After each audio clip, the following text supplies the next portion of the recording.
Welcome to Jump Shots from the Goal Line. I am your host, Jonathan Dugan. I am joined, as always, by my good friend, John Henningsen. John, how's it going, man? I know this week has been kind of uneventful for my side of things, but obviously you being a San Diego guy, it's been pretty eventful for you. How's things going on in your neck of the woods? Yeah, man, things are good. There's been there has been a little bit more news in my side of the world, but I mean, you're the one who's been in Hawaii, man. I've just been hanging out in Tucson. So I feel like, and as you know, we've talked about it plenty of times. I freaking love Hawaii, and I was definitely jealous, man. You were living large. Yeah, dude. Obviously, being 3 hours behind the West Coast was super strange. I was getting like sports updates like at 1 o'clock in the afternoon, and I was just like, "This is so freaking weird." But I mean, who cares about sports really, right? When you're on a beach in Hawaii. For our listeners, I was in Maui with my beautiful wife. Uh, it is our second time in the great state of Hawaii. We went to Oahu last year. This year we're on the great island of Maui. Definitely a little bit different than Oahu. Not quite as lush, but absolutely beautiful. The beaches were incredible. Had many a Mai Tai. Had a lot of good food. Definitely probably packed on a few pounds there. But that's all in good fun, right? Like I don't know about you, man. I actually do know this about you. You're very similar to me, but when wifey and I go on trips, like it's all about the food. And when you're in Hawaii, like there's just so many incredible options for food. Like we had probably the best sushi we've ever had. Like these cats were flying in salmon from New Zealand. That was the best salmon I've ever had. Like it was incredible. Like we Did had they swim downstream there? How does that work? oh, because they're in the other hemisphere. Who knows, man? Yeah, I was Maybe like, you're with me. Okay, good. Yeah, I was like, is it's it gonna sound weird if similar? you don't pick up on that. It's gonna be awkward. But like, yeah, I Is was it similar to a toilet? like, yeah, like that's what I'm saying. I'm like, I'm pretty sure that's how. But you're right, man. Like, but I'll say like I always feel like I don't feel too guilty when I'm eating there because like when I'm eating something like sushi or when I'm getting seafood in my diet, I mean, you're basically doing Mediterranean, right? Like at least you're on a diet program of sorts. So Yeah, you let's go know, with that for sure, dude. Yeah, right? make me feel better for sure. Let's forget You're about everything hiking, you're else I moving ate. around, walking through sand, like it evens out. Dude, I had we went to this fire like cafe one morning and wifey and I got ube pancakes, which ube is like a huge thing obviously just in like the Pacific Islands. It's like a yam, it's like a purple yam, and they were probably some of the best pancakes I've like ever had in my life. And then you get all that Portuguese, sausage and like dude, just it was stupid. Like the amount of food that we ate, like and just the relaxation. We went snorkeling one day where I swear to you, dude, I saw an entire school of fish, like 150 different kinds of fish, just swimming like 15 feet below me. And that was just so sick, so cool. Didn't get as sunburnt as I thought I would because I am a white male and I tend to burn, but I got a nice little tan. I'm looking real fresh here, at the end of the summer. So yeah, dude, like Maui, I know you've been to, I believe you've been what, to Kauai or the main island? Which one did you go to? So I've been to Oahu, I've been to Maui, I've been to the main island, and I've been to Kauai. So I have a Jesus. pretty good lay of the land, which I was going to ask you to kind of like power rank your two. Yeah. But like you'll like, I'm lucky that I've been to them. I'll just say that. Like if you can get to one, like you're not doing any, like there's no wrong island to go to and nothing to complain about with any of them. Yeah. My personal preference, like I love Kauai.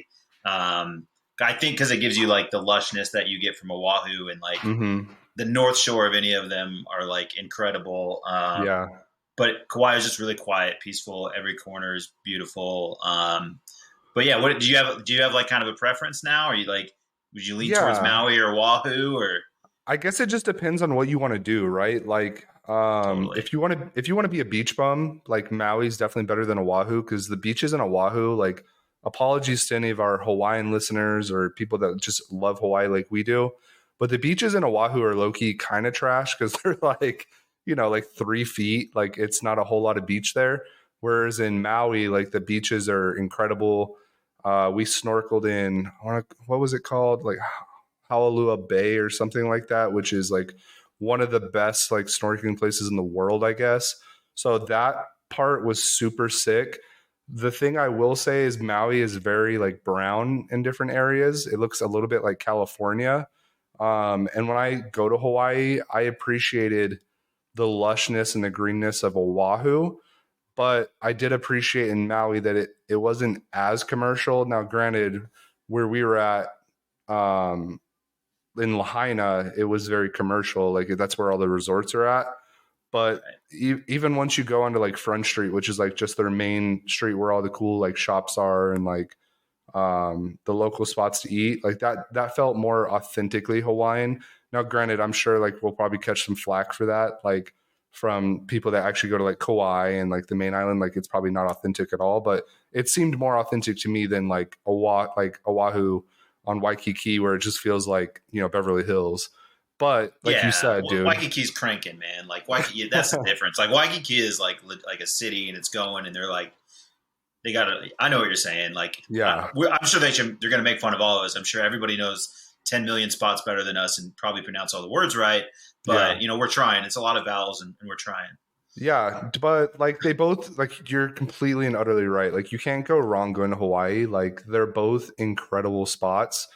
I definitely want to try to make my way to the main island and go see like some of the volcanoes and all that stuff. But I mean, dude, it was an incredible trip. We were there for about a week, and we're back now. We're back at it. We obviously have been doing our conference previews up till this point. We've been incredibly lucky to have some great guests, like our good friend Ben. He rocked it last week for the Big 12 or Big 10. We've had, you know, Chris Gordy. We've had, you know, Braden Gall. Yeah, and they were incredibly gracious to give us some of their time. We are going to have a couple more guests coming up here. Probably next week, we're going to have a guest for the Big 12, go over some great things in that conference, because it is definitely it's a power conference for sure, right? I mean, as much as we talked about the SEC being great, as much as we talked about the Big 10 being great, I don't think the Big 12 is that far behind, like with the Baylors of the world and like Oklahoma and Texas still there. Like that's going to be a fun episode, so be on the lookout for that.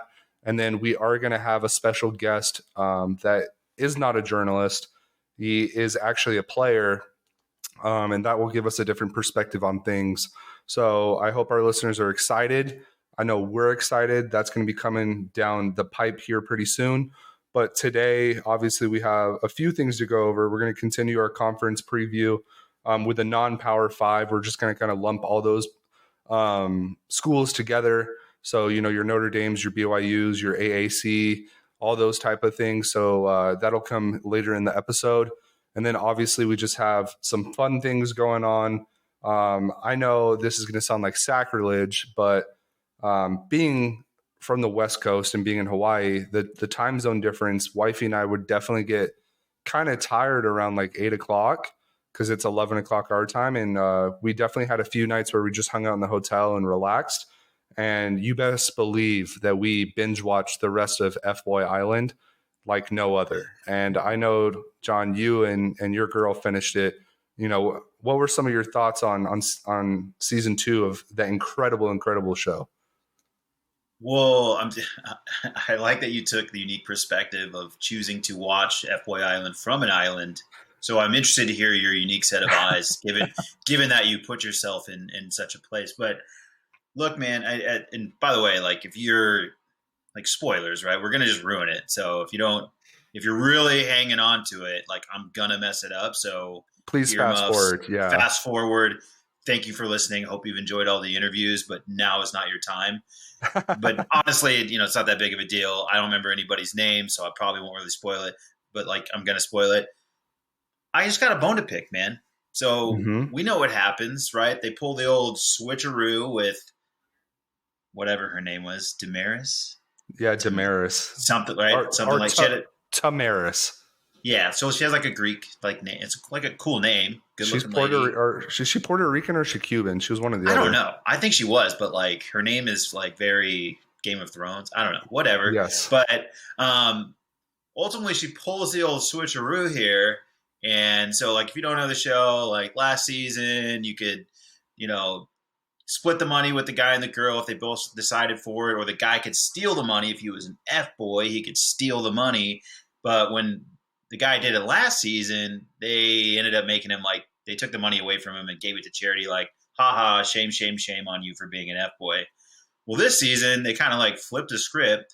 The girl ultimately is holding a secret the whole time. She holds out and then ultimately picks none of the guys, and she has two nice guys, passes on both of them, keeps the money for herself, and then they freaking let her keep the money.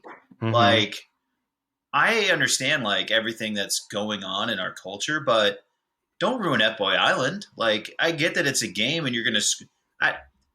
They champion her. I think they owe the guy from last season 100 grand, man. Like, this is uncool. Yeah, I have a couple bones to pick with that, right? Like I'm all about, woman empowerment and like I know that's a huge Same. thing right now. But it was a little whack because yeah, like the precedent set on the first season where they didn't give Homeboys money even though he played the game the right way. Well, the right way in quotation marks, right? Like there's no right way to play that game, but Yeah, it's a um game, and I get all that. We've talked about how we like want it to be stupid, and like I could care less, and I don't think anybody's falling in love here. But like, keep the sanctity of the cash piece right, right? yeah, and like for her to have two nice guys up there and still kind of break both of their hearts, breaking Casey's heart, like how can you do that? I mean, he came back as a nice guy. He was already, good looking as hell, and he's up there for the taking, and she just decides not to. I thought my wife was going to cry because she's a big Casey fan, I but think he's winning your heart a little bit there. I heard you go a little soft there. listen, bro. I mean, You the got dude lost in those eyes too. I get it, dude. I get the it. the dude's a charmer, okay? Like I'm a married male, and I can comfortably say he's a good looking dude, and he's good at what he does. But then also my other bone to pick is that she brought on the dude that she already eliminated, gave him hope, took him out on a date. My So man true. did his thing, and then she still was like, "Hey, I'm taking the money," and it just seemed like kind of a giant waste of time. Like that whole like arc on that show, like it was just weird, right? But at the end of the day, right? Like I think what they're probably doing is building it up for the next season, and maybe they're gonna do like F Girl Island, where maybe like Casey and like Benedict, because I was a big Benedict fan. That dude, man, what a solid dude. He was a nice guy. He was hilarious. Um, Overall, like I could root for that guy any day of the week. Maybe they bring those guys back and they do F Girl Island. I would watch the shit out of that show, like absolutely. And I also thought it was hilarious that the Dude, white cancel girl. Hawaii. I'll put on F Girl. Did you forget traveling? Yeah, dude. Now who needs traveling when you have HBO's F Boy Island or F Girl Island hopefully coming up? Like you don't need it. Just stay in the comfort of your own home. You don't need to be on a 6 hour plane ride going to an island. They'll do it for you. Um, but what I was going to say was I thought it very comedic that the white girl on the show was just an absolute idiot again. Luckily, she didn't get her heart broken. He decided to split the money with her, but she had her option with Benedict, and she chose like just the scummiest dude on the show that wanted to just call every other guy just goofy and this and that. And he was just very evidently an asshole. And she went with him. So, it's 2 for 2 for the white girl being the dumbest person on the show. I thought that was kind of comedic for sure. Yeah, it hasn't really gone. Yeah, it hasn't been a good track record for the blonde women on the show. No. They're definitely struggling so far, but that's it. Yeah, dude. I mean, that's the thing. Like, so I don't. I mean, I could care less, right? F guy, nice guy, whoever wins, like we talked about. But then you basically ended up with like two F boys, right, doing the right thing, and then the girl flipping it on two nice guys. And I'm like, what is even the point of this show? Like, I mean, not that there's like a point, but like they're doing the fake therapy. They're pretending like they really care about nice guys, and then just stabbing them right in the heart. So I Yeah. mean, it's fine. I'll just say it was controversial. Like, am I okay? Yeah, like I'm okay. I'm gonna be okay. Yeah. But And just like, I don't know if I love the twist. Not my favorite ending. I know it's a tough look for having two white guys on a podcast criticize a woman's decision to take money, but I will say this: that even my wife was like, "That's dumb. Like, what? That's kind of a dumb twist." But at the end of the day, like, what are you going to do, right? Like, it was ultimately something that we weren't expecting for like the first 8 episodes, and then they threw it out there the last episode that the girl can take the money, and I knew one of them was going to do it, and it made sense to me that Tamaris was going to do it because like she kind of alluded to it the whole show that she was just kind of like, you know, like a playgirl like her entire Yeah. life. So it made sense, but it's a tough look having two nice guys up there. Like I saw a few things on Twitter where like they were saying like if you know you're going to take the money and like like at the end of the day like who you are, like have two F boys up there and teach them a lesson, right? Like those are the guys you want to like screw over. Those are the guys that are going to take the money anyway. Whereas you take two nice guys and a reformed F boy up there and you just kind of break their heart like that. It's a tough look for everybody for sure. Well, the thing is, like, she just didn't have to earn it, right? Like, she just basically walked onto the show, did whatever she wanted, and then knowing the whole time she could just keep 100 grand. So it's like there's just no game there. So I'm like, what's the game for her? Like, I'm like, okay, like, I mean, I'd love the participation trophy of $100,000. Like, I'll go on F boy, like whatever. Sign me up for F Girl Island. Let me be the guy that just collects $100,000 and Yeah. hangs out. Like, you know what I mean? What like it's just whatever. Just as a disclaimer, though, I don't think we're really trying to lecture anybody here. We know everything's stupid, and it really doesn't matter who you are on the show. We probably think you're an idiot. Like Yeah. you're on that show. Like that's duh. Like so, Yeah. equal opportunity haters here. Just like our boy Ben. We'll take shots at it. We'll take shots at anybody. We're not afraid. Yes. Nobody's safe. Also, Peter making it all the way to the end and splitting the money was completely shocking to me. I thought the whole time he was playing Mia for sure. And the dude that she could have chose. I thought both those dudes, honestly, like surprised me. Like I didn't think either of them guys was going to split it. Really, I thought for sure that homeboy that was an F boy, the Jersey guy or Staten Island or wherever he was from was going to split it with her. He had me played for sure. I totally would have picked him. Like again, straight male here, but I was like, dude, that guy has a big heart. I thought he cared about Mia because like when she was like having a panic attack, he was like the only one that went in to go check on her and stuff like that. Oh yeah, So but he didn't even get a chance though. That's the thing. Like, but did you think Peter? Like, I thought Peter might take the money, and then I thought the other guy. What's the other guy's name? I thought he was going to take it too, though. Like, but the two guys that ended up getting picked that actually split it, I thought they would walk. And I never trusted Danny. I don't trust anybody from that Jersey area. Sorry, Saul. I just don't. Doesn't matter. I don't trust you. All like I don't trust that accent, bro. I can't. I don't know. It's not like I'm just too far away. I don't know how to read it. I don't we've watched entirely too much Jersey Shore to think that anybody from that area is a nice person. So correct. Yeah. It's like completely unfair. It's probably not like it's a terrible bias that I carry, but I'm just being honest with you people. Yeah, I mean he had me fooled, like I said, but at the end of the day, like still a very, very fun show. If you haven't watched it yet, I know we just blew it completely for you, but definitely worth a watch. It's one of those shows that as a dude, you can totally sit down and watch it with your girl and like just totally geek out. Like we said, I think it was last episode or 2 episodes ago, where it's just like it's got a little something for everybody. It's got dudes without their shirts on for your lady, and it's got smoking hot girls that are the main contestants. So as much crap as we're talking about tomorrow, she was a smoke show. So that was enjoyable to watch for sure. So go check out F Boy Island. I can't wait for the next season myself. HBO's a sponsor, so just check it out. We appreciate it. Yeah, HBO, if you're looking to get more into the podcast game, look no further than Jump Shots from the Goal Line. We're here for you. We will call people out. We will destroy the whole state of Iowa for you, and we will talk about your shows and put it out in the atmosphere. We're here for you, HBO. We'll collect that bag at any moment. So please contact us. But speaking of girls playing dudes, the Manti Teo documentary dropped on Netflix, and this is a great little fusion of stupidity that we like to bring outside of the sports world, but it also integrates with the sports world. I know you texted me and our good friend Hesse the other day that you couldn't wait for that documentary to drop. I knew it was gonna drop. I didn't know it was coming that soon. And like, I finished that bad boy very rapidly. And like, let me tell you, as somebody that like was in college when all that was happening, watched it unfold, like the documentary lives up to the hype. Like, good God, like just being a fly on the wall for that whole situation was incredible. Yeah, I was like thrilled for this to come out, and it pretty much like delivered on exactly what I thought. I mean, to anyone who asked, I was like, I can't wait for this because this is one of the juiciest things that ever happened in my entire life. It's really easy to hate on Notre Dame. It was really easy to laugh at the situation. It was obviously easy to get your jokes off. Then it's probably pretty easy to still get them off now, to be honest.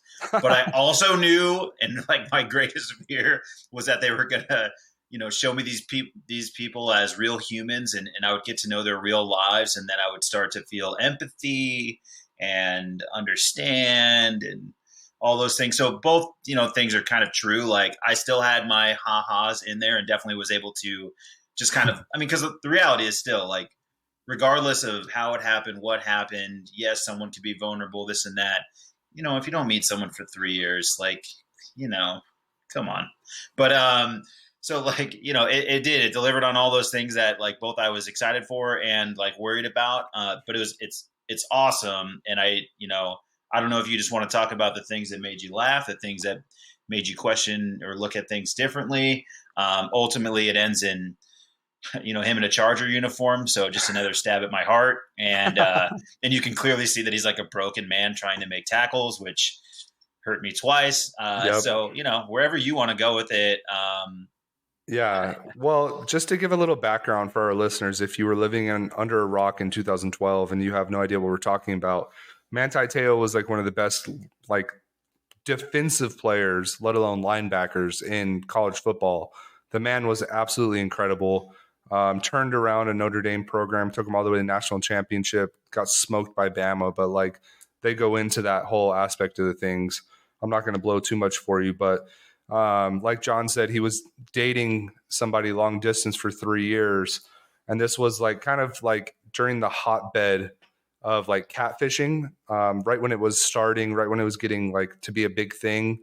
And turns out that the girl, Lene Kakua, that he was, talking to and dating was actually a dude named Renaya back in Hawaii that just was struggling with his own sense of identity and decided to play game on Manti. And Manti, being just a young, Samoan Hawaiian guy moving for the first time to the mainland all the way to South Bend, where there's just nothing going on besides football. Very naive person, had always been kind of sheltered by his church. Like you said, man, he never met the girl. He never video chatted the girl, and she ran game on him, right? So incredibly, incredibly interesting watching it unfold, watching it, how it affected his game. I think that was one of the most shocking things to me, right? Because like even myself, like I said, I lived through it, watching it unfold. But like I didn't put two and two together that the reason why he wasn't successful for the Chargers was because he did struggle so much mentally with just that part of his life, like having people judge him and having to overcome that obstacle and like having that affect him on the field, that where it takes away his confidence to where I put that together, by the way, Dugan. Like when we drafted that guy, I was like, why? You cannot like. I mean, look. I mean, someone was going to take the chance, and I think you're right. And it was an interesting perspective. Again, it was like interesting to see it like really happening. Mm-hmm. But to be clear, like if there was no like I'd never seen or experienced anything like that. The way that blew up, like I knew, like I'm like this is like impossible to overcome. But go ahead. I'm sorry. I just knew like that's too much. Yeah, dude, but like to the point where it affected him, right? Like, because he was such an animal at Notre Dame. Like, he was definitely like, we're a couple U of A guys, and we think Scooby Wright's like one of the best linebackers ever in college. At least I do. And like Manti was like him times like 100. Like he was an animal, and like for him to make every single tackle for like the 4 years that he was there, except in the championship game, then get to the pro level, which obviously does come with its own challenges. We've seen it before with linebackers, right? But just to be a completely different player to where he's not impactful at all, like, excuse me, that was like shocking. Like, and just I think for me, watching the documentary is more so just him actually admit it and talk about his mental state during that time and just being like, damn, like it's crazy how things that are happening within your own life can affect your day to day, how you go about things. And it affected his entire career. That was super, super shocking to me. And then obviously just like getting into the weeds of what their relationship was like was also both comedic and enlightening for me. For me, like it was just like, damn, Renaya, like just running this game for 3 or 4 years, keeping it going, like running that catfish scam for that long and as well as he did was like, it was crazy to watch it unfold, man. And like, just like how it came out that like even like his little cousin or like the parents or whatever, like whatever family members, like the voice that he would hear was Renaya. And then watching Renaya go on Dr. Phil and like actually do the voice was like, dude, I don't remember that. I think I just like forgot about it, Yeah. but like, holy shit. Like Dr. Phil coming out was a top 5 laugh for me. That was a laugh out loud moment. I was like this dude. He's like, and let me tell you what, Renaya, God bless her. She come, I'm like, dude, there's no way. Like, I'm like, Dr. dude, Phil's in this thing. I'm like, I forgot about Dr. Phil. So like yes, the things that made me laugh this time were very different, but that was one of them. And dude, Dr. Phil, every time, if Dr. Phil shows up, I'm just going to laugh. Dr. Phil just coming on the show and just being like, yeah, Renaio, I've been doing this a long time, and he was definitely one of the most strange guests I've ever had to interview. I'm like, dude, you're Dr. Phil, bro. You interviewed the Catch Me Outside girl. Like Yeah. Renaya takes the cake. Like, But holy hell. he like gave her not. He's like great character actor. Like Yeah. he Could have been was his Disney. Yeah, Dr. Phil was deep in his bag, like describing. Like, yeah, dude. Leave it to Dr. Phil to catch a bag off something like that, right? And then just like even having the Deadspin guys be like, yeah, like to be honest, like this blew up way more than we thought it would. And the fact that they brought in like his sexuality to the equation, like we had no intention of that ever happening. And like you could tell they actually had like a level of remorse to it, which was another thing that was kind of shocking. I was like, oh damn, that does kind of suck, right? Like they blew the top off this thing and they know that they completely kind of ruined this guy. And like watching the documentary, you find out like, dude, like you can throw a little bit of blame and shade on Manti because like he was incredibly naive and like just keeping it very honest, very stupid with this. But like you do feel for the guy. Like I don't know if you did, but like I totally do. Like I honest, like and he ends up being kind of like he ends up being inspiring, like despite his wounds that he's going through. No, that's what I'm saying. Like there's an adult part of me that totally feels for him and like makes me want to take back the fact that I even liked to tweet or laughed at whatever. Right? There's all those things that like. That you're kind of going through as you're watching it because I'm like, dude, but then I still can't get away from the fact that I keep going to like, dude, 3 years. Like if you don't see somebody, like you're just like that part drives you crazy too. So it's great because I'm completely conflicted the entire time. Yeah. Outside of like Dr. Phil genuinely making me laugh, or dude, go ahead. There were definitely times where I laughed out loud though. Like I just want to keep this like. I want to make sure everybody understands, like, I wasn't the whole time just like, oh my God, this is such a serious documentary. Like when Renaya was sitting there gloating about the fact that he was texting Manti Teo how to like diagnose plays before they happen and stuff. I was just like, this, top 5. I was like, this dude is the biggest narcissist in the entire world. And it explains why he did what he did. Because like, if he honestly thinks him sending Manti freaking Teo text like, hey, make sure you're communicating your checks and stuff like that before they make the play. Like, bro, Renaya, I want you on. I'll play you in Madden right now. I'm gonna light you up in cover 3. So don't even. That or when he was like, oh my God, and then he decided to play the voicemails on TV. Like, bro, what did you think he was gonna do? Like, are you seriously trying to get us, the audience, to like feel bad for you that he played your voicemails? Like. Bro, dude.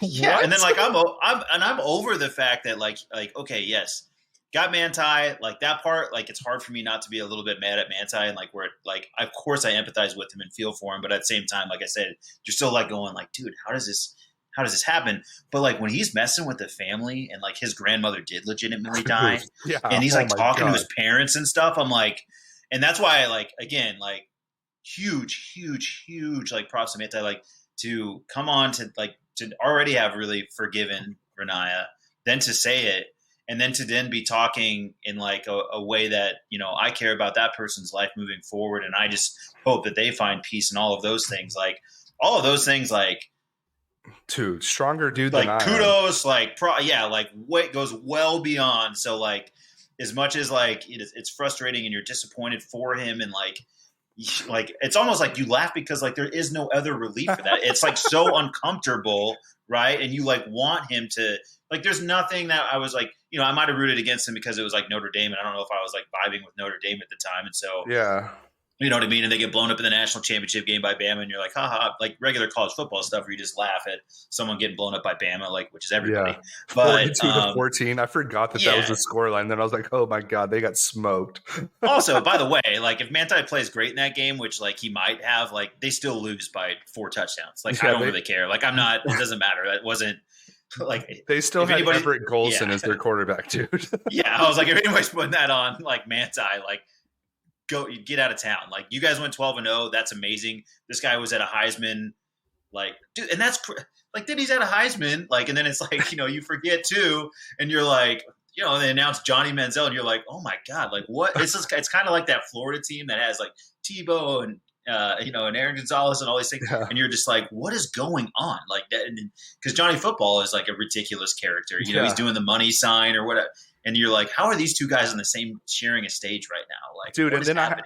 and then I had to look up. I was like, "Who's that tall white guy with him?" And I was like, "Oh my God, Colin Klein!" Like that was the year that he was smoking everybody at Yeah, and he Kansas was kind of State. sick. Yeah, he was Yeah, sick too, kind of. Yeah, he was like low key pretty sick. Yeah. I was like, "What a year for like college football, dude!" Like, God, that's what we want every year. Like, granted, I don't want somebody to get catfished every year, but just the level of drama that college football can bring. Like, that's why, like, dude, insert it into my veins.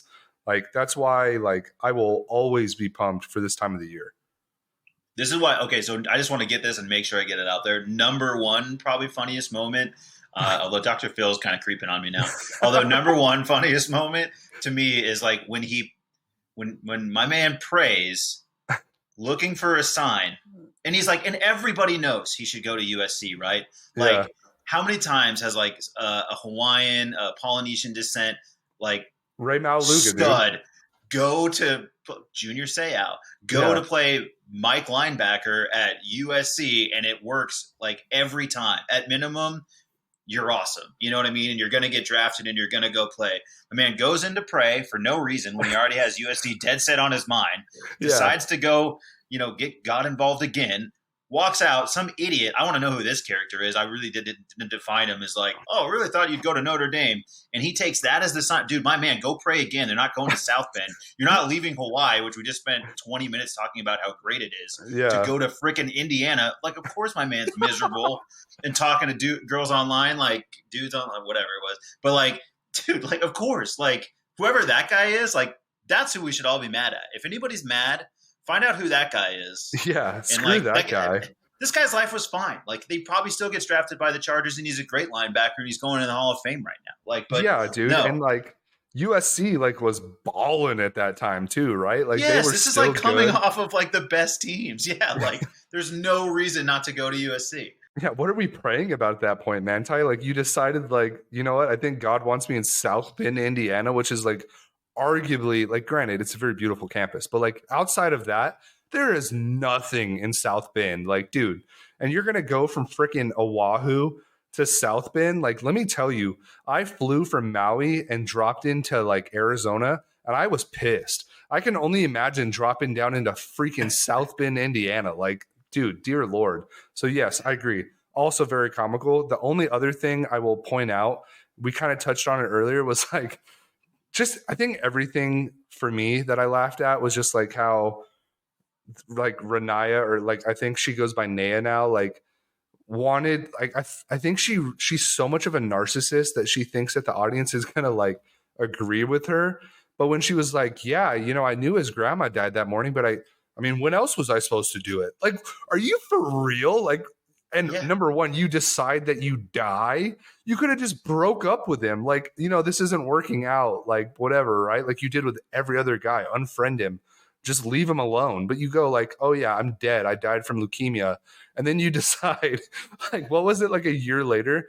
Like, oh yeah, I'm talking to Lene's sister, and she just starts going, oh hey, it's me, it's Lene. Like, what are you doing? Like, are Yeah. you are Yeah, yeah, dude. When she decides to like dust Lene Kakua back off and bust her back out, like you can just prop up the dead, and yeah. then like not only that, like also like just Getting the poor girl like to send a picture. poor Diana O'Mara, yeah, like whose name I now know is like just like the face of the internet and like everywhere, just blasted everywhere, and everywhere she like if I saw her, I hopefully she looks a little different, cut her hair or something. Yeah. But like I swear if I saw her and I was like, oh my god, it's Lene Kakua, can you believe this? Like she's right here. But like her name's just Diana and she's like a normal person who's trying to just live her life. And of course, classic Renaya says sorry, and I'm sure all is fine. What I want to know, dude, is like that girl, like Lene Kakua's picture was everywhere back there. Like back then. I do remember that. Saying. Like she was everywhere. Like every Notre Dame game, every time they mentioned Manti Teo, he put her all over Twitter. And like I get it. She said, I don't watch football, like I'm not into football really. But like she lived in LA, dude. Like other people watch football. That is kind of weird, right? Like nobody came up to her and was like, oh my God, Lene Kakua. And she didn't decide to ring the alarm bells. Like, hey, people are calling me this. By the way, I'm not Lene Kakua. Like, how did that not happen?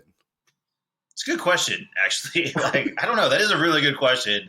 I was like, and now I lost my thought because I had like one other thing that just like really made me laugh, but I lost it. But go ahead and continue. But you're right. Like, that was such a good point that it just knocked everything else out of my brain. I was like, wait, why didn't someone say that at some point?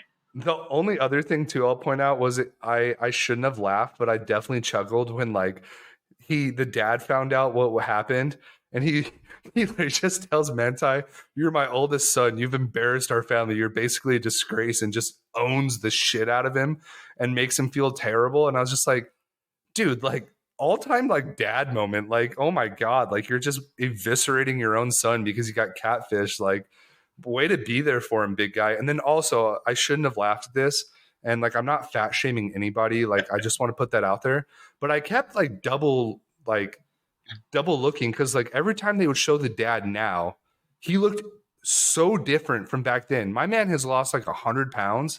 And I just want to applaud him for that because, like, I thought it was a different dad. Like, I thought this was like his stepdad nowadays or something because the homie looked so different. Everybody handles stress differently, Dugan. Everybody handles stress differently. Look, dude, I've hung out with people that only eat, and I've hung out with people that punish themselves and don't eat at all. So you just never know what you're going to get. Food's a weird thing. It's a control thing. It's a stress. Hopefully he did it healthily.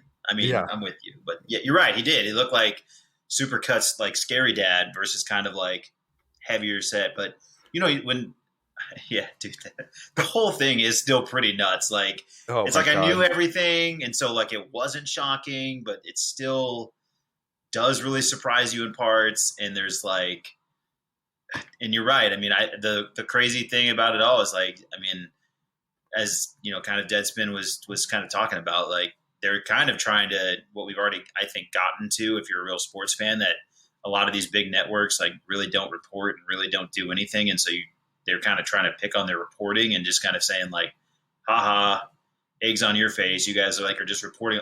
Cause that is crazy too, by the way, so when they cut, I mean, so that's all like a thing. And I guess I don't want to like give away too much in case people are trying to learn about that, but like, it is amazing too, like when they just like are going to those cuts of like these huge games, and then all of a sudden and the backstory, like I know the story, and they're like, and just this morning, like his girlfriend died as well, and you're just like, oh my God, like this really was everywhere, like just it's just so surreal. Dude, when they mentioned like when they started looking up like the obituaries and they were like, oh, we can't find a Lene Kakua. I'm like, nobody else did that. Like nobody looked into like the Lene Kakua like funeral. Like she was a pretty big ass name back then, and like even Manti didn't like look up the funeral to like send flowers or like. Yeah, dude. Like, that's right, ESPN. Get it right. Free my man Sean Miller and DeAndre Ayton. Like, live in peace, man.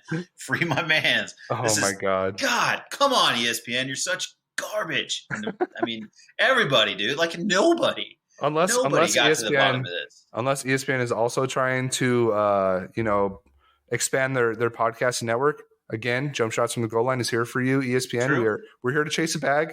We are being impartial. We don't mean to call you trash, but you were trash back then. Okay. So just a disclaimer. Yeah, now really that quick. you're in the entertainment game, just know that that's what we do. Like, We're here, there's baby. there's no reporting happening here, so we fit your brand image. Like, we'll fall right in line. We'll throw hot takes about LeBron all day. We're here for it. All right. Yeah. All self-promotion necessary. So just keep that top of mind. But Bronny to Oregon.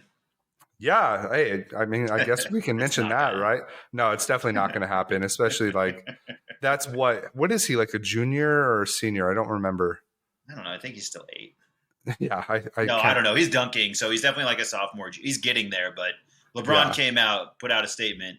The people will hear from LeBron James camp when LeBron James camp is ready. Well, LeBron even said that like Bronny hasn't even like taken a phone call from any coaches or anything like that. So I think it's Correct. I think people are just looking at the Nike like connection and being like, oh, well, Phil Knight's definitely paying LeBron a lot of money. I bet Bronny's probably going to go to Oregon. I still think that I don't think he's even going to go to college. I think he's probably going to go the G League route probably. I could see it. Like, I don't know. Oregon puts out a lot of second-round draft picks. I haven't heard a lot of good things about Bronny's game. I could see the fit. Dude, his younger brother, though, Bryce, is like a baller. Like, I don't know if you've seen his highlights. He's already like 6'7" or 6'8", and he's like a freshman or sophomore, and he's out there like yamming it and like shooting like Curry. Like, that actually might be the guy. So, not to, dust Bronny, but like Bryce might be low-key better anyway. But, I guess we've spoken enough about the Lene Kakua stuff. Go watch it. It's on Netflix. It's a super, super good watch. It's only 2 episodes. I think, what are they, John? Like an hour each probably, right? Yeah, it's a couple, yeah. Yeah, you could probably definitely 2 hours of your life tops. Yeah. Yeah, and it's extremely worth watching. Like I loved it. But, speaking of Notre Dame, right? Like we're actually talking about Notre Dame today. We're talking about non-Power 5 because we're going to cover the Power 5 hopefully with all guests. But the non-Power 5 does play like a pretty big part in college football, right? Like Notre Dame is always like in the top 10 usually. Cincinnati was in the playoff last year. BYU made some noise. San Diego State made some noise last year out in the Mountain West. Like the non-Power 5, as much as we love to like glorify the Power 5, like they have some pretty nice teams, especially this season. So since we're already talking about Notre Dame, and they're kind of like anyway the king of non-Power 5 because they're independent, like let's kind of focus on them. Obviously, they made the coaching change with Brian Kelly gone. We talked to Chris Gordy about that extensively, kind of how that went down. He wanted to say it wasn't as messy as people want to make it seem like. I tend to disagree. I think it was kind of a rapid like leave from Notre Dame, especially being there for as long as he was and kind of like telling people like, oh no, I'm never leaving, blah, blah, blah. And then out of nowhere, he goes to LSU, which, hey, you know what? Like we've been talking about a few times this podcast, like go chase a bag, bro. Like the money's there, go get it. Right. And I'm sure that he will do just fine at LSU. I don't know about all the Nick Saban comparisons that we got from some of our pals, but it's out there.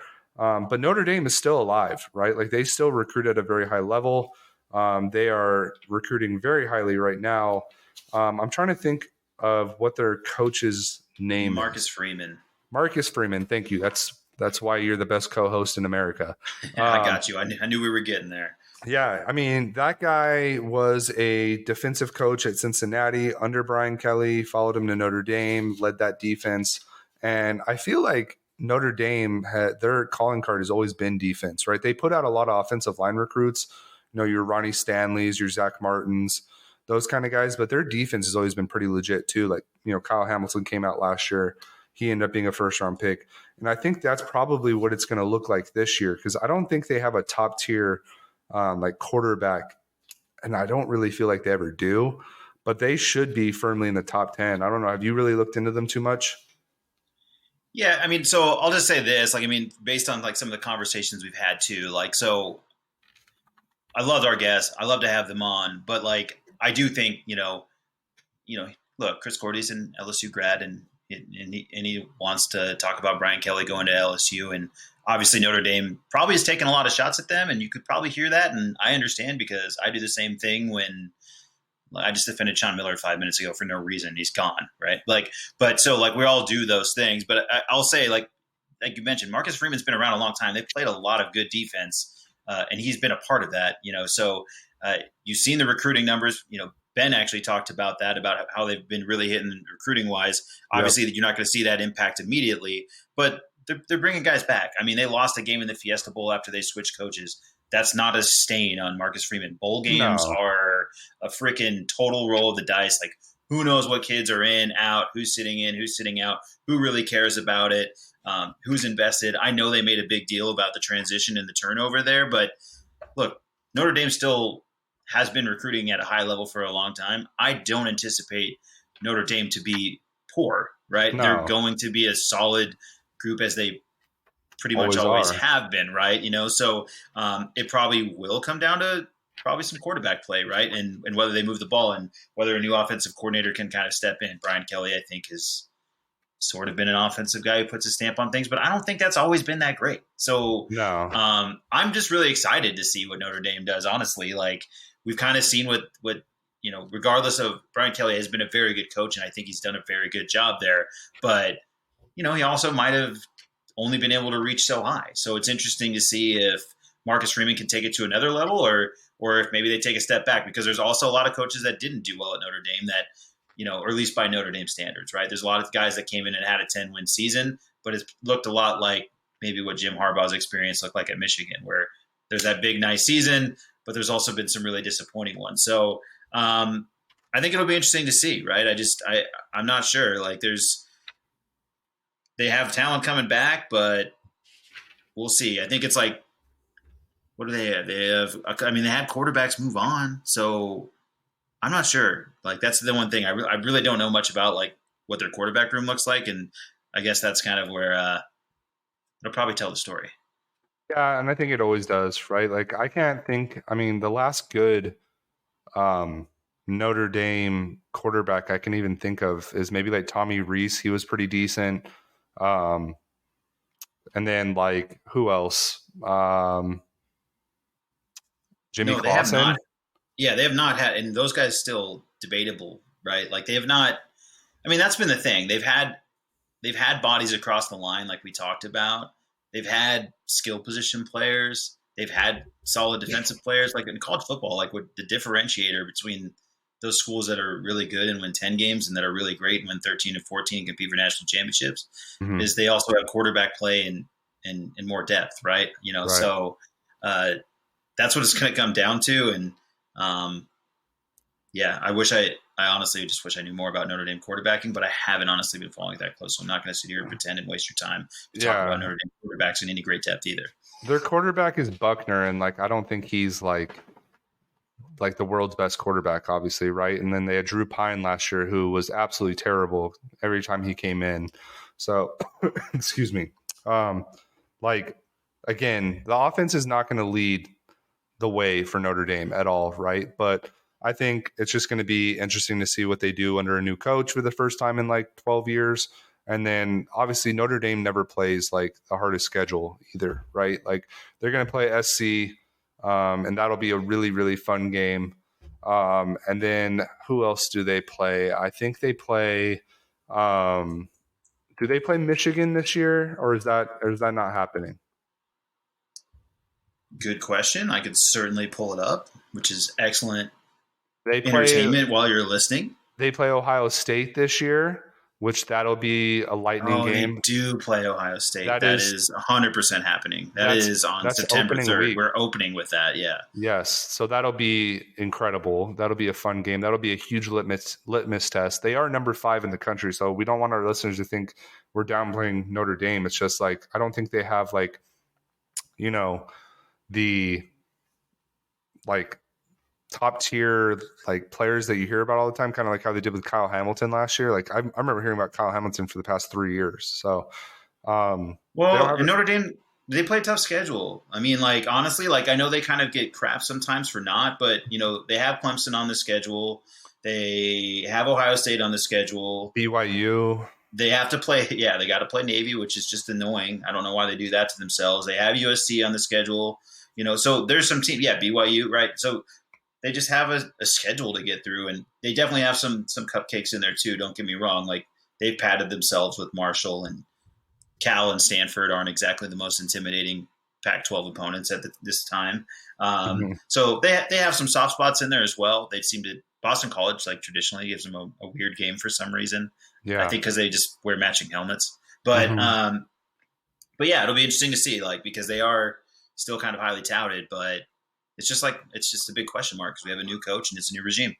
Yep, for sure. And speaking of BYU, that's another team I wanted to highlight as an independent. They will be going to the Big 12, I think, either next year or the year after that. So that'll be fun. But they have a pretty decent team this year, right? They still have Jaron Hall, who he played really well last year. They were a very fun team to watch. They have their wide receiver Puka Nakwa. He was really good last year. I think he tore up U of A when we played them in Vegas, right? And then they have Gunnar Romney. He's really good. And then their defense always seems to be pretty solid as well. So the independent teams this year should be pretty damn good. Um, with BYU Yeah, definitely being one of them. Yeah, BYU's loaded on the offensive line. They have like some big time recruits and big time players. So if those tackles play well and they're able to maul, they're going to bring adults to the party. They Yep. basically show up at a kid's party. They get Yep. into the bouncy house and they beat you up with 25-year-olds. So that's always going to be a thing. That's kind of half a shot, but also half reality. Mm-hmm. Um, and again, I mean, BYU's tough, man, year in and year out. And you mentioned if they bring back a quarterback, which they are, in Hall, then they're normally kind of like tough to mess with, and they're not a team you want to get in a fight with. Their schedule is dirty though, dude. Like they play Baylor this year, they play Oregon this year, they play Notre Dame like we talked about, play Arkansas, our boy KJ Jefferson. They play Boise State this year. Like that is not an easy schedule. So as much as I want to sit here and say like, hey, they could definitely make some noise this year, which they could, right? Like who's to say like that roster that we kind of mentioned isn't as good as anybody else? Like that's a tough freaking schedule, dude. Like so it'll be interesting to see what kind of noise they make this year. Yep, just remember a 6'8" tackle and a 6'6" tackle, so they will be mauling you. Yep, and they are probably like you said 25 or 26 years old. So Yeah, they'll be on your draft board though at some point, probably be taken in second or third round, and someone will be telling you it's a good value pick. yeah, they have 2 years of non-football activities, that they got to take, and that's less mileage on the old odometer. So spin it however you want, for sure. But then the only other team I wanted to point out that's not in the AAC would be San Diego State, right? Like, so that's a team that U of A plays this year. So you and I are a little bit more intimately knowledgeable about San Diego State. But dude, that's a team last year that like damn near ran the table. Like they were absolutely incredible. They beat Utah last year, who obviously was a Pac-12 darling last year, and like they were smoking teams. They came into Tucson and absolutely blew the doors off U of A. Granted, U of A sucked last year. I'm, no offense to any of our listeners here in Tucson or that are Wildcat fans, but facts are facts. We lost to NAU, but they destroyed us, So and bad. they went through and Brady Hoke, who once a Michigan coach, Yeah, has Michigan man. He's yeah a true Michigan man. Michigan man. So ran out of town, but I mean, if you're going to get run out of town, San Diego's a good landing spot. He Yep. is someone I recommend. Like, now that's a prayer that was answered. Like, that's a good. That's one when someone tells you go to San Diego, you listen to that one. South Bend, ignore. Yes, exactly, for sure. That's a solid bet. But dude, speaking of U of A, speaking of U of A, they raise your hand if you remember this name. They have Braxton Burmeister as their Yes, quarterback this yes, year. they do. The once not once, but twice U of A commit that decided at the last second to go to Oregon, did not do anything there, decided to go to Virginia Tech, and they played a 2 quarterback system last year. And now he is back in California playing for San Diego State. So he's definitely got some wheels. Maybe he can turn around his career there at San Diego State. I will say this: San Diego State always has like just a badass defense. Like Brady Hoke, that's kind of his calling card. Like he is going to make you earn every single yard, every single down. And they are for sure going to be one of the teams I watch out for this year. Obviously, I don't think they're going to have any kind of like Cincinnati type run where they get to the playoff or anything. But if you're, just football junkies like us and you want to tune into a fun game, that's a team I would for sure look at. They do open their new stadium this year against U of A in San Diego. That'll be a fun little game to see that soccer stadium because it is San Diego, so they don't build real stadiums there. No offense, John. None taken. Yeah, but that'll be a fun game. They also play Utah, so we'll see if they can spurn the Utes twice. That'll be a game I definitely will tune into, have a couple brewskis and watch. But then the Mountain West, as much as we like to clown on it just being Pac-12 fans, like it's a good conference, right? They got Boise State up there, who's always tough. They got Nevada, who they should be still decent. I think they lost their coach to Colorado State though, which is also, I think, in the Mountain West, which is a weird move. Fresno State's usually pretty good. Their quarterback is incredible. And then San Jose State, whose coach was almost the coach of the U of A Wildcats. They are also playing them this year. So San Diego State would be another team that I want to highlight today just because I think they'll be very, very fun to watch, especially defensively. I'm with you, man. And honestly, if you're a West Coast guy, I mean, I don't know. I used to always watch San Diego State games randomly. Like they come on, if it's not Pac-12 after dark, then you're getting the Hawaii game, the San Diego State game, one of those Mountain West games. And again, like that's pretty good football. Like Maction gets a great name because it's in like literally the middle of the week. You can watch college football on Wednesday and gamble on it, which is freaking awesome. But you kind of get the same experience with those late night games of the Mountain West and stuff. So San Diego State always pretty quality. Brady Hoke's done a really nice job there. They've got a couple nice wide receivers out there. So if Burmeister gets it going, like if they get run game, and then are able to take some shots, they got a 6'6" guy on one side, an all conference performer on the other side. So they could be a really fun team to watch. And I like that you threw them in here because, got a couple West Coast vibes and really like, I think there's a little bit more, I don't know, like there's some better outside of, I guess, Florida. I would say you watch any Florida school and you're always going to be able to pick out a player that you're like, Miami and Florida State missed that one. Yeah, dude. And speaking of San Diego State, just real quick, sick ass uniforms. Like those helmets they had last year. Dude, I'm glad you said that. The Aztec name is awesome. It's a cool, Yes. The red and the black is also, it works really well. And those, like I was about to say, those helmets last year where they had like the Aztec, like, I don't know. Yeah, those were nice, dude. Not hieroglyphics, but whatever. No, it was like just tribal vibes or like, like, I don't know. It was like that print, whatever. I don't know either what the technical term is, but they're obviously trying to like throw back to like the Aztec stuff, like go to its core and like, it's just clean. It's cool looking. I think they did it the right way. Like if they didn't, my bad, but I think they look cool as hell. Yeah. And then now that I think about it, the other team I do want to highlight, and I'm so surprised you and I did not think of this before we jumped on this episode, but dude, Coastal Carolina, like electric factory. Like if you want a team to watch on a random Wednesday night on a teal field with Grayson McCall at quarterback, who's incredible. Like, dude, they are one of the best teams like to bet the over on. Like they are going to score points. And we had this going early and often last year, folks. We were betting that over, but you got to jump on it early, and you can't be waiting until the second quarter to get in on the action. Then you're chasing 200 points. It's impossible. Hit it early. And it's a bunch of guys with mullets and like shitty mustaches playing in the Sun Belt Conference because like you would never watch the Sun Belt Conference unless you're like actually going to one of those universities. But like Coastal Carolina's got it figured out. All right, like they are speaking to a specific, like, I don't know, like group of people in America. And I am one of those people. Like I love watching Coastal play. They are super fun. And Yeah, they're actually, you're a Braves fan. It's like they're like cousins. Like, you know what I mean? yes. Braves fans and Coastal Carolina fans are kind of one and the same. I think like there's definitely some shared DNA there. Yeah, dude. Like Grayson McCall with his mullet, like, dude, he's electric. I can't wait to watch that dude play. And I guarantee like they will be at one point in the top 25. Like I guarantee it because they're going to run shop through everybody in the Sun Belt Conference. Because I couldn't tell you anybody else in the Sun Belt Conference, honestly. Maybe like I think maybe like Troy is in Sun Belt.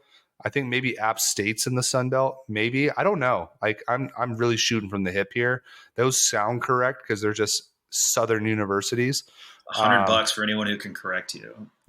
hey, that's coming out of your No, pocket, pal. no one's gonna. Well, I mean, if they look it up, no one off the top Yeah, of their head right now is like, oh yeah, their son, yeah, it's exactly. impossible, dude. Teams keep moving.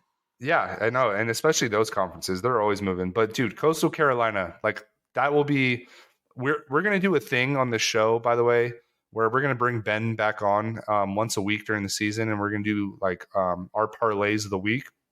And like I guarantee John and I will both have Coastal almost every week because they're fun as hell to bet on. Like they are so much fun to watch. We're all like if you're a real football fan, like you should enjoy watching like those mid-tier teams because they can be electric. Yeah, it's like we always talk about, man. And this is why I get so excited every time we talk about it. It's like, for whatever the Manti documentary was, it gets like that's what I'm seeing. I see Johnny Football. You mentioned you see the Kansas State quarterback, and then you're excited because these stories just seemingly come out of nowhere. I didn't have my eyes on Coastal Carolina to start the season last year, and then I just started noticing like, God, that's a lot of points, man. That's a lot of points. And then the next thing you Mm-hmm. know, I'm like, this team's this is the best watch in America. Who's not watching Coastal Carolina? And I felt like it was like leaving work every Thursday. We're walking out, and I'm like, I'm telling you right now, put the over on this Coastal Carolina game.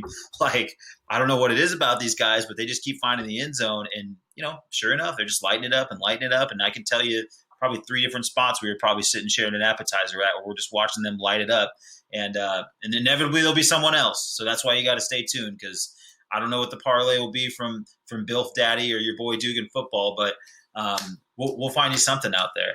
Dude, I remember being at Yard House with you and your girl Exactly, that's and exactly my my wife, memory. Yeah, I think that's what I mean. and Yeah, and we were literally like, I think we had a couple stupid drinks, like those stupid ass like Yard yeah. We House made a we made a mistake. Vegas style beers because yeah, we were stupid and we just heard the ounces. But I remember being a couple of those deep, and they literally had that game on. Which bravo first of all to frickin' Yard House for having a Coastal Carolina game on. But I think they were up at that point by like 24 points, and there was like 6 minutes left of the game, and you and I both decided together that we're just going to bet on the over, which was like I think it was like 28 and a half or something. And there shouldn't have been any shot that they were going to get it because they should have just ran the ball dead until the game was over. And I remember like the wife wanting to go to Nordstrom. And I remember like watching that phone all grainy as shit because I had no cell service and seeing them score and getting over that 20 and a half. And I immediately called you. No you better can't memory. you can't be college football, man, and they're going to give it to us like 4 days a week for no reason. We didn't deserve this, but No. so ESPN, I take it back. I forgive you because you're putting it on college football 4 days a week for no reason, just because you love us. Yes. Thank you. Thank you, college football. So let's jump into the one conference that we will cover this week because they're non-power five, but they're a pretty good conference. We're not going to cover every single team like we have done on some of the other episodes because we're already an hour into this, and like I know you guys don't want to hear about like the Temple Owls because like who does? But we're going to cover the AAC, right? So this is the conference that has Cincinnati, Houston, UCF. They have like SMU, like Memphis. We're only going to cover a few of these teams, but obviously we want to lead it off with Cincinnati. They were in the playoff last year. They were awesome. They did lose a lot of guys though, right? They They lost Myjai Sanders. They lost Kobe Bryant. They lost Sauce Gardner, our boy Sauce. Yes, we are bringing him up again. Hell yeah, Um, Sauce. yeah, I hope you do fantastic on the Jets outside of week one when they play the Ravens, just in case nobody knew that. But they also lost Desmond Ritter, too, which was a huge piece of the puzzle there, right? Like, he was incredible. And he looks, dude, by the way, not to get too off track, but he looked really good for the Falcons the other day. Led them in a comeback victory, I believe, against the Lions, the Hard Knocks Darlings. That was No, I don't even think that's off topic. I thought you were going to do 10 minutes on his Flacco elite. So the Ritter is fine. I mean, we're talking yes. Cincinnati football. Yeah, he was incredible last year, but they look just not just as stacked, but they're still stacked this year. Their offensive line is stupid.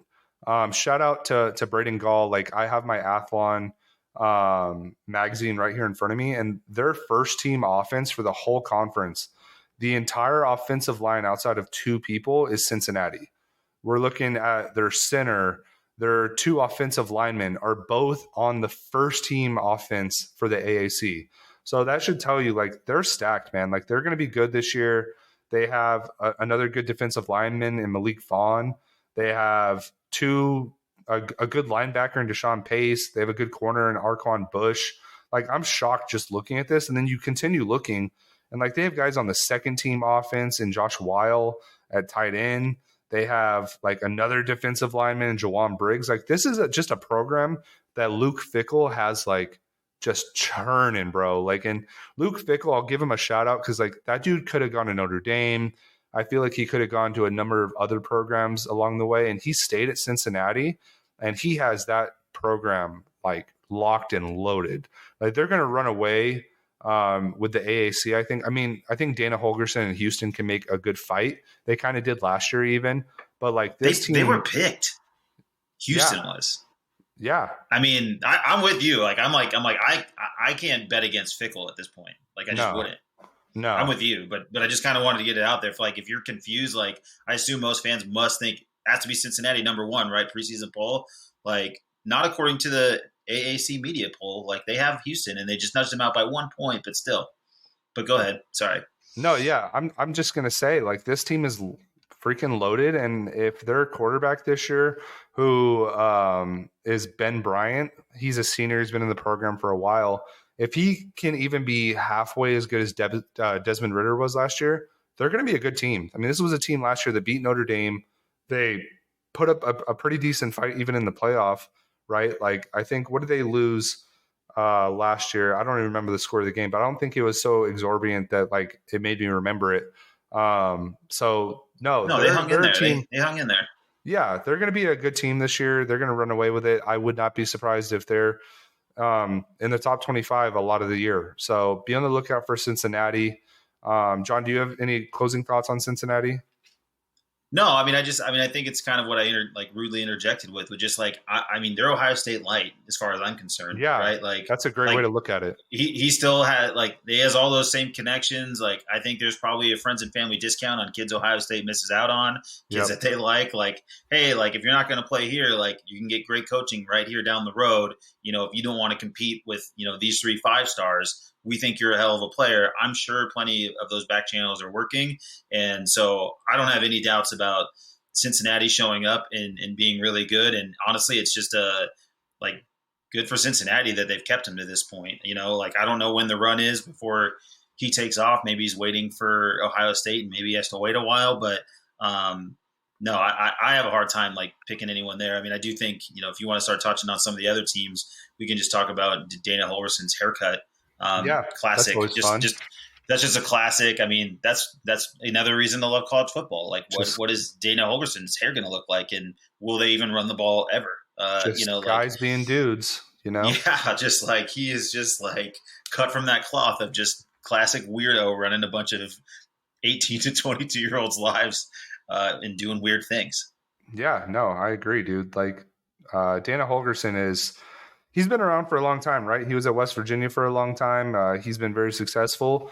I mean, he had that program last year, you know, in a pretty good spot. They competed. They were a good team. But like you said, dude, like, there's even people this year that are picking them to win the AAC over a pretty loaded Cincinnati team. And I think part of the reason why that is is because they have arguably one of the better quarterbacks in college football with Clayton Tune. He is really, really good, which is no surprise. Dana Holgerson usually has like a really good quarterback every program he's ever been at. But he's got weapons too. So he's got like Nathaniel Dell. He's like the first wide receiver listed on Athlon for first team offense for that conference. And then he has a good offensive lineman with Patrick Paul too. Their defense has a few guys too. So no, they're a good team, man. And like it's no surprise. Like Dana Holgerson, as much as we like to clown him for his hair and like just being kind of a wild ass dude, like dude, that's a good program and like that's a good coach. So I would not be Yeah. surprised if they're in the top 25 a few times as well. And he's like that wild in a good way in college football, right? Where he's a guy that he's not seeking approval for anybody. He's not doing anything. He's in that kind of Gundy, Leach, Yep. kind of just been hanging around, and like you know what he's going to do. Like he's going to run his offense, and so the quarterback's going to look good. And he's been in Houston there building for a long time. And in Houston, you're generally going to stumble into some big boys on that D line, which just keep you honest enough and are going to keep you in games because you're not going to get run all over normally. So they're going to score points. They're probably going to be stout in the middle. And yeah, I mean, I like that Houston squad. I mean, I get why they're getting votes. I just don't think I'd take them over Fickle just yet. I'll have to see it. I'll have to see it. Yeah, Houston gets a lot of the guys. Obviously, I mean, Houston is just a massive area anyway, and they have so many athletes that come out of that area. And then, excuse me, they hit on a lot of the guys that, the Texases and the Texas A&Ms just kind of miss out on that are just real diamonds in the rough, right? So that's fun. I will say this. While you were talking, I pulled up a picture of Dana Holgerson because I was just like, man, I need to see this guy again. I've never seen anybody besides maybe Mike Gundy that looks like the drunk uncle at the party. Like, my God. Yeah. I don't even know where he's actually from at this point. I feel like I've like forgotten, remembered, and I'm forgotten again. He's from Iowa, dude. Oh, that explains the haircut. Okay, well, case solved. All right. It all comes full circle, brother. Like, yeah. What do you know? I was like, so anyways, you don't want to be peeing next to him because he's going to drop him to his ankles, and you know the drill. But he's a weird guy, man. He's a real weird guy, but he wins football games. He's a good ball coach. I just really wish we had Ben on the pod right now, because if he found out that Dana Holgerson was from Iowa, the jokes would write themselves. That's all I'm going to say. I know he's with us in spirit. He's with us. God, we miss you, Ben. Anyway, yeah, dude. So the AAC is looking pretty good. Obviously, the only other team that I do want to highlight would be like UCF. You kind of hit on it a little bit earlier, right? Like UCF, just strictly because they're in the state of Florida and they're close enough to South Florida that they're going to get a lot of the guys that like Miami or Florida State misses out on. They're a similar situation as Houston, right? Like the big programs will tend to kind of over recruit and get guys from all over the place, and they might miss out on some of these diamonds in the rough. Whereas like programs like UCF or Houston find those guys, develop them, and they turn into like just real badasses, right? Now, this is a team that lost their quarterback in Dylan Gabriel. He's over at Oklahoma now, which we'll cover next week.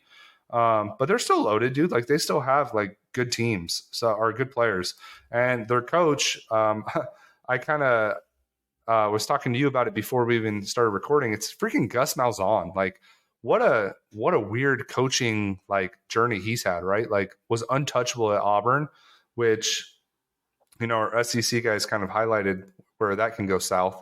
But like, man, like. That UCF is being coached by Gus freaking Malzahn. I can't believe that. Like, I don't know about you. I mean, yeah, you heard Gordy, right? Like when he was talking about, let's play this out. Nick Saban stays in the NFL. Like maybe Gus Malzahn wins another national championship at Auburn. So I mean, he's a quality coach. Like again, this is another guy who like knows what he's doing, like knows how to run a program. And at USF, he's going to have some athletes. He's going to have a chance to compete and play. And so. Yeah, I mean, I think they're definitely a team to watch. There's some fun teams in this conference. Like I always enjoy Memphis has always got some athletes. Mm-hmm. You're always going to find a player. South Florida. Gosh, I'm gonna draw a blank on the wide receiver's name that I absolutely loved from Memphis that came out. He's in the NFL and he's been like kind of average. Which one, dude? There's been so many. that's the thing. Like these programs put out guys. These Carolina awesome uniforms. There's some SMU, things to dude. watch in this. Yeah, SMU uniforms are clean, and you know they're cheating for somebody, so they got a couple dudes. Pony There's always Express. something there. But yeah, I mean, again, Malzahn, like a good coach. I mean, there's good quality coaches littered all over this country in some places that you kind of forget about. And so it wouldn't be surprising to see any of them win 10 games, especially in a conference where they're essentially playing equals. Yeah, and you know who else is in the AAC, which I thought they were independent for some reason, but Navy, bro. Like Navy is in the AAC, and like they don't have a Keenan Reynolds this year or Malcolm Perry, but like that freaking Coach Ken is going to find somebody that's going to run that triple option better than anybody else in the nation. So they're always, I mean, as freaking frustrating as they can be when they're playing Notre Dame, they can be a fun team to watch if you like running the ball.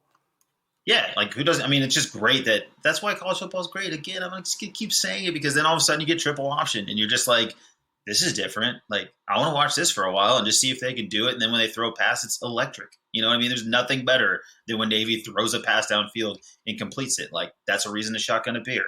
Go nuts, yep. Navy, go nuts. Yes, absolutely. I don't know, man. Like again, people trash the non-power conferences, but like just excuse me, looking at the AAC, dude, they have a lot of fun teams. Like they truly do.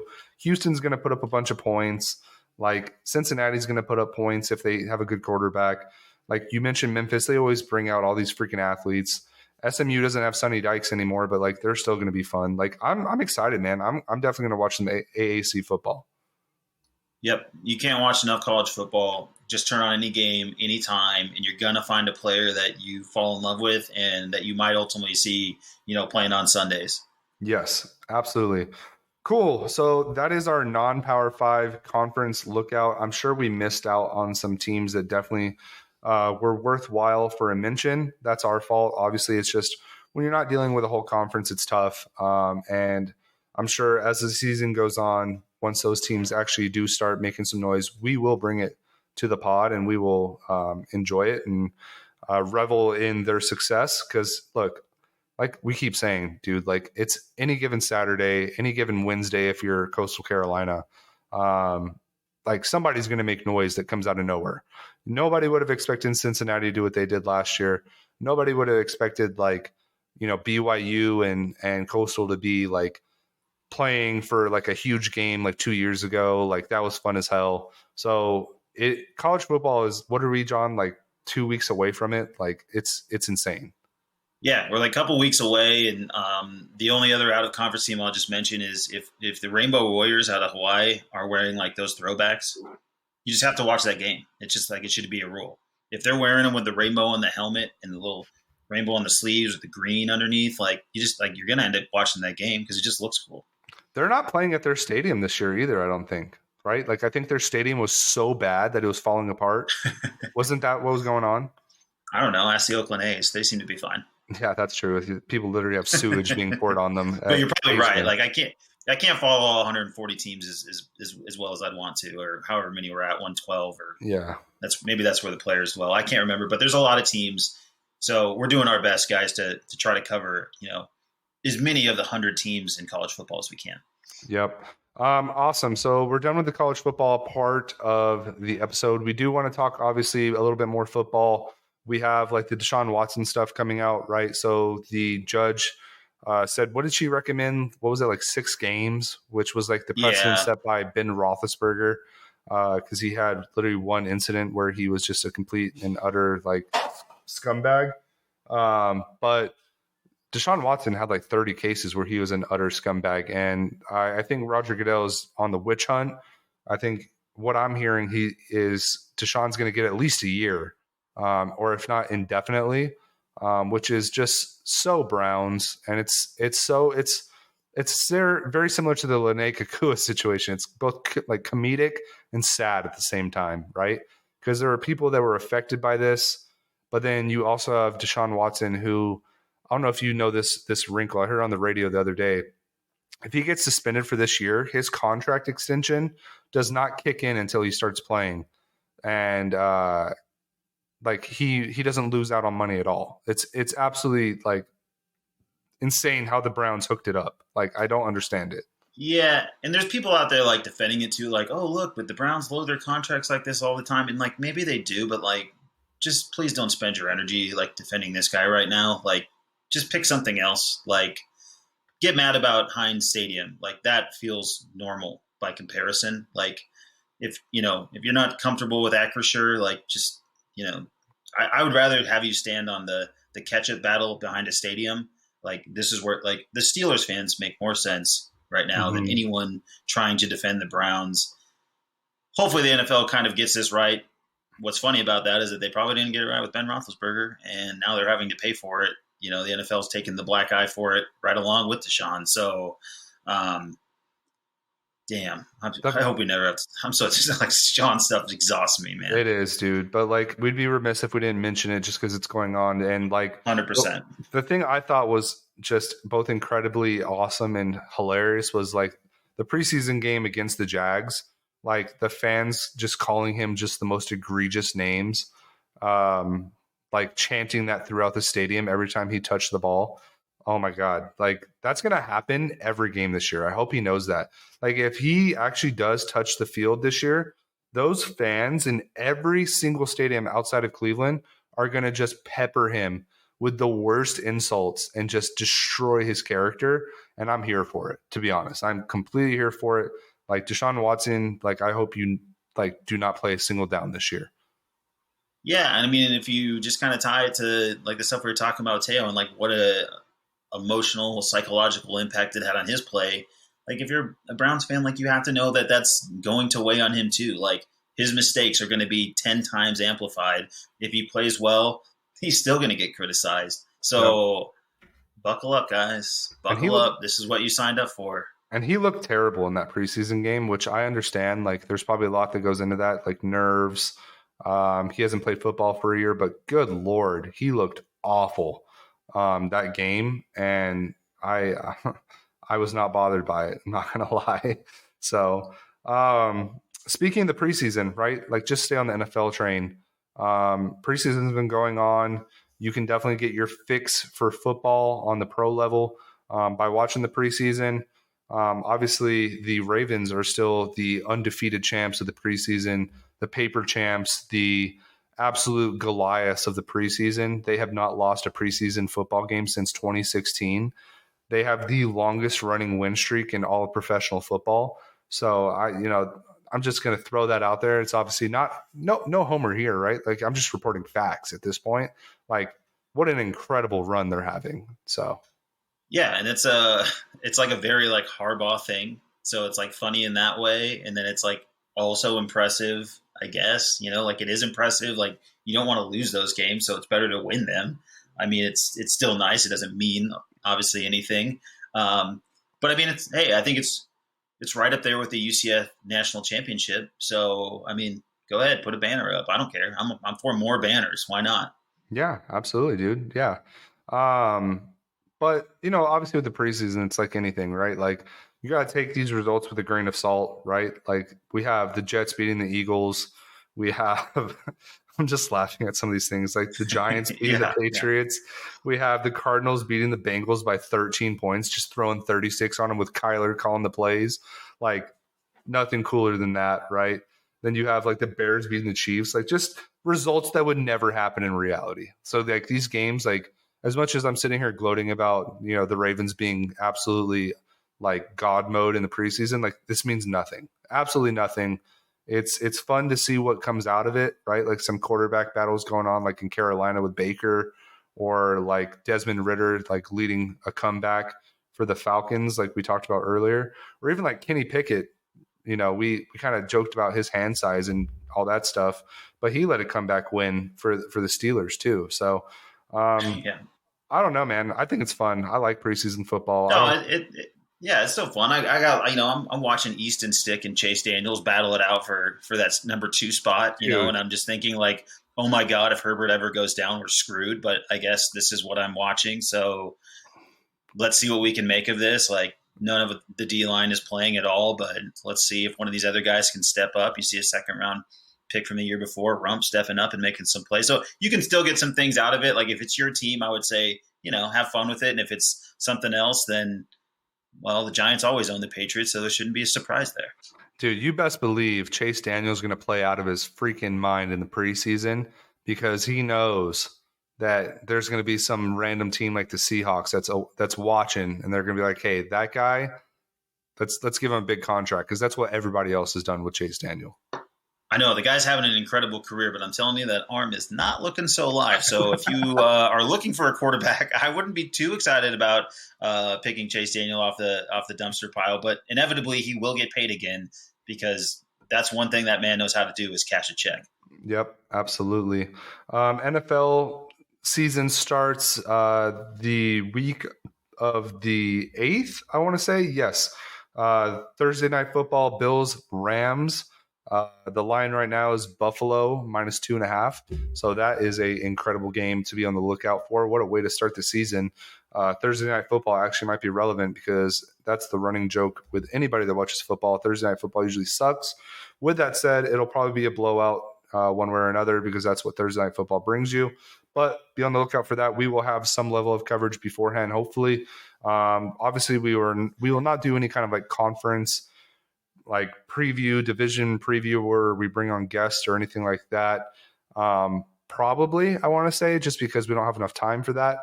But throughout the season, we will probably try to bring on some guests that do cover specific teams or divisions or stuff like that. That's my promise to you guys. I will try my best to bring on some fun and enlightening guests for that. But yeah, dude, like we keep saying, football is in freaking full swing. It's starting hot and heavy, and I am so here for it. Yeah, and I mean, I'll just say, and this, of course, is going to sound like I'm just talking about my own team, but big signing in Derwin James right now, the highest paid safety, bringing him on board. So there still is football news. There is still some things happening. That's definitely a big move. You obviously need to have that guy in camp. He'll be ready. He's fine. The only question you have there is he healthy? But if he's healthy, he's going to be a top 5 safety in the league. He's going to have an impact. And so some deals are still getting done out there. You'll see some extensions of some big name players possibly. Those are the kind of things to look out for. And then just, watch your roster build. But man, it's just exciting that we're getting close, man. We're getting there. Yeah, I'm a big fan of Derwin, man. Like that year that we drafted Lamar, I thought for sure we were going to draft Derwin in the first round and still try to do what we did and trade up and get Lamar. Instead, we took Hayden Hurst. So, there's that. But Derwin, man, good Lord. I don't think there's a tight end he can't cover. So.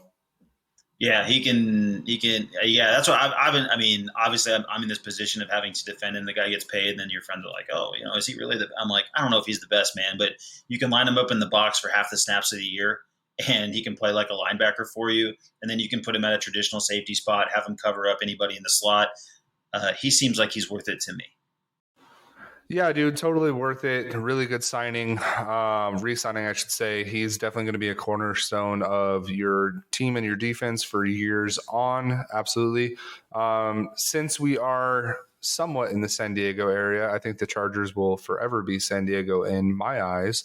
But I know we don't talk baseball too much, but some big things happened for the Padres. This probably the last couple weeks. Fernando Tatis. He popped positive for PEDs. He swears on his life that it came from an anti-ringworm medication that his mother promptly put on Instagram, which is hilarious. I've never had ringworm, but I've had like rashes and other things, and I have never once been popped for PEDs. So there's that. I don't know what that's all about. But I thought it was pretty crazy that his teammates kind of unilaterally all kind of trashed him. They all said, he needs to grow up. We've been winning without him. We'll continue winning without him. Not a good look for Mr. Tatis. The Padres also went ahead and traded for Juan Soto. You called that, I think, 3 episodes ago. So congratulations on that. Get your flowers, John. Go ahead and gloat real quick. Thank you. And I think the good news on Tatis for the Padres is it's only like a 13 more years in that deal. So yeah, that's it. Nothing to be concerned about there. Just, I guess that gives him a long time to mature. Yeah, because he needs it. Absolutely, dude. Like, it's a little scary, right? Like, he got in the motorcycle accident. He hasn't played a single game this year. And then he pops positive for PEDs. He's out for 80 games. I don't know how that works. I don't know if he if the suspension starts when he's back. And that's when the 80 games kicks in, you would think, right? Like after he's off the DL. So he's not playing this year. But the Padres, they have a pretty loaded roster without him. They don't really win as much as you think they would. But, you know how baseball is. You get into the postseason, anything can happen. Yeah, for sure. And obviously the Soto thing kind of remedies any problems around Tatis, so ends up being probably that much more important of a move for him. And honestly, like that was just something, it's not like anything big I called. I just saw some whispers on it. It seemed like the Padres have been really aggressive. They apparently are finding money everywhere. I assume they're kind of just kings of they must be just making money in like the Latin market. Like they just have to be. And if they can look at their team and kind of look at the direction of like where they've even gone with uniforms, there must be a ton of money coming in from that. And I'm just glad there's someone else like, the Dodgers are obviously going to spend big in that division. So it's good to see someone else competing. As for like, being a Diamondbacks fan, pretty rough. But I kind of like side root for the Padres a little bit. So it's nice to see them being competitive and probably gives me something to root for come postseason time. But a bummer about Tatis. So exciting about Soto, bummer about Tatis because he seems like a guy that could like really capture baseball. Like he's an exciting, thrilling player when he's healthy and apparently has his head screwed on straight. So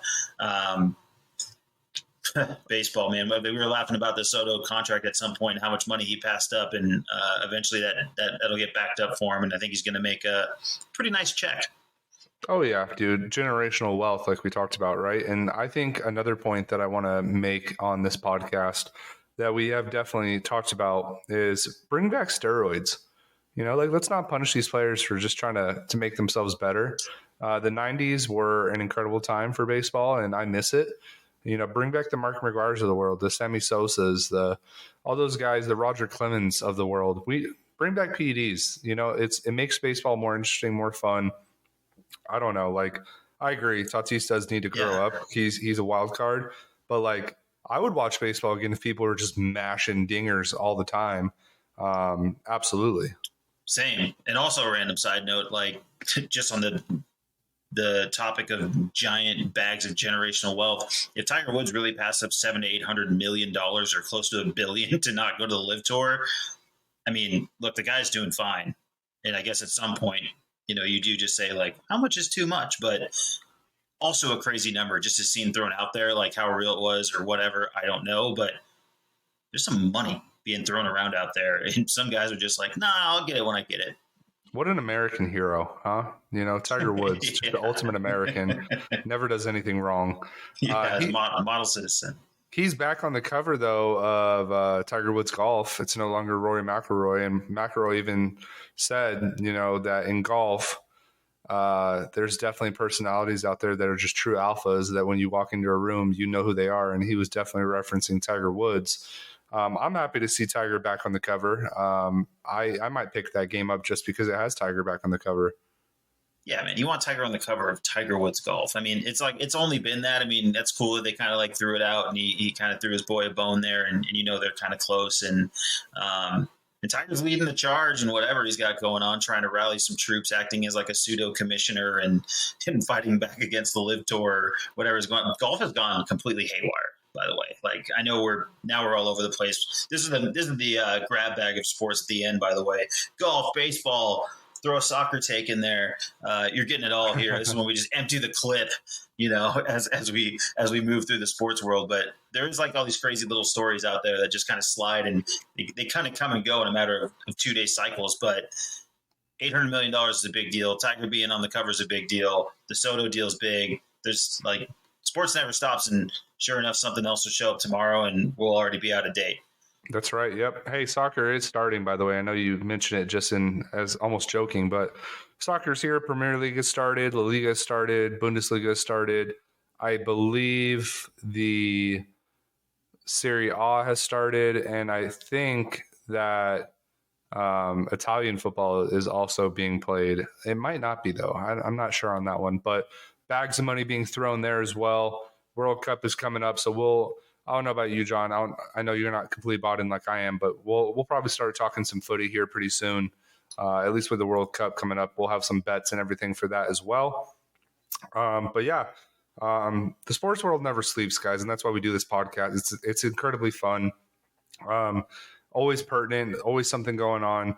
But now we are definitely at the prime rib stage of the game. John and I were joking about it the other day that, like, man, like, this is what we started this podcast for, is like the season that's coming up. We're about to have college football, NFL, basketball will be starting in October, World Cup's in November. It's about to get wild and crazy. Please subscribe to the podcast, rate it. If you enjoyed what you heard today or any of the other episodes, please leave us a 5-star review. It helps us reach a broader audience. And follow us on socials, guys. Like, hey, we're putting out some pretty fun content on TikTok. You can follow us at Dugan Football. That name might change, but in the meantime, at Dugan Football, you can follow us there. The Instagram is up. The Facebook is up. Our Twitter handle is always buzzing. John's in charge of that, and he's always putting out some fire content out on the Twitter sphere, commenting on other people's stuff as well. So please follow us there. And like I was saying at the beginning of the podcast, guys, we have some really fun stuff coming up. We're going to continue our conference preview with the Big 12. We have a fun guest for that one. And then we have a player that will be interviewed here pretty soon as well. That's going to be a first for this podcast. I know that you guys are going to be just super excited to get a different perspective on things from a player standpoint. And hopefully we can dig deep into a specific program that is near and dear to at least our hearts. So be on the lookout for that. I'm sure it won't be the last player interview that we do. And we will continue to bring on some fire guests because we know that you guys probably don't want to listen to just us two talking the entire time. But yeah, really fun episode, John. I'm looking forward to some AAC football. Hopefully some more awesome documentaries like the Lene Kakua doc comes out. And if anything is anywhere close to FY Island, you best believe we're going to bring it to your attention. Yeah, that's right. We're just going to keep bringing content. And thanks for anybody. Just like, honestly, like if you've been listening, I know we ask you to share, like, subscribe, do all those things. If you've been hanging in there and listening to us, we appreciate it. This thing's been growing. It's, hey, we're not at the top of the charts yet by any means, but like, hopefully you're enjoying what you're hearing, and we're going to continue to try to grow this thing and continue to bring on interviews. And we've been really excited about everything and love the feedback we're getting. So keep helping us out, man, in any way you can. We really appreciate it. And just thank you. Awesome. All right, John. Well, until next week, we will have a couple fire interviews. Like I said, I know we're both looking forward to that. But until next week, buddy, I will talk to you later, and our audience, be on the lookout for those episodes. They will be coming out, like I said, next week. So until then, stay safe and enjoy some preseason football and some training camp. So we will talk to you later. Bye.